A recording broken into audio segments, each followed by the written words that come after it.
Sveiki visi, sveikiname su jumis iš žieminių kviečių lauko esančio netoli Kaišiadorių miesto. Ir šiame lauke nebuvo rudenį naudoti herbicidai, todėl matome tikrai labai gausiai išplitusias piktžoles. Daugiausia šiame lauke yra žieminio rapso pabirų, taip pat gausu ramunės, lipiko, daržinės žliūgės. Na ir negana to, lauke stipriai išplitusi tiek dirvinės smilguolė bei vienmetės miglės. Šiam momentui šiame lauke yra kviečiai 30-oje fazėje ir tiek temperatūros režimas, tiek ir drėgmės režimas iš tikrųjų yra labai palankus piktžolėms aktyviai augti ir stelbti žieminius kviečius.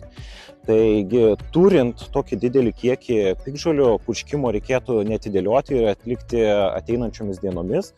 Žvelgiant į orų prognozę, iš tikrųjų matome, kad temperatūros žadamos tikrai aukštos, tikrai bus daugiau negu 12 laipsnių, naktimis šalnų nenumatoma, o tai iš esmės yra idealios sąlygos naudoti herbicidams. Na ir turint tokį didelį piktžolių kiekį, įvairių piktžolių, iš tikrųjų yra sudėtinga išsirinkti tinkamą herbicidą.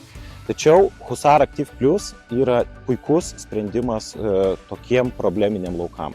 Šis herbicidas susideda iš 3 veikliųjų medžiagų, kurios veikia 2 skirtingais būdais. Jos veikia tiek kontaktiniu būdu, tiek ir per dirvą. Husar Active Plus tai puikus sprendimas už labai konkurencingą kainą.